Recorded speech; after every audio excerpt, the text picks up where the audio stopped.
বলছিলাম পাতলা মুসুরের ডাল করবে। আম্মু কিন্তু সুন্দর করে ডালটা বাগার দেয়, আমার খেতে কিন্তু ভালোই লাগে।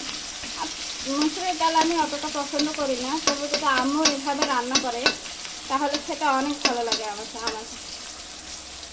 বাদামি কালার হয়ে আসলে, ভাজা ভাজা হয়ে গেলে ডাল তোলা নিয়ে আম্মু মশলা দিয়েছে। এর ফ্লেভারটা অনেক সুন্দর আসে।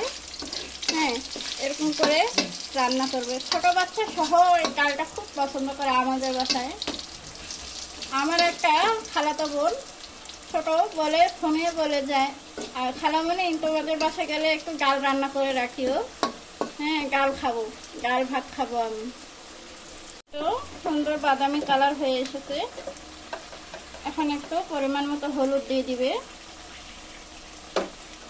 আমিও ডাল রান্না করি, কিন্তু আমার আম্মুর মতো হয় না ডাল রান্না। এই তো দেখুন, ডালটা দিয়ে দিব সুন্দর করে। ডালটা হয়ে গেছে। তো ডালটা বলক উঠলে আমাদের ডাল হয়ে যাবে।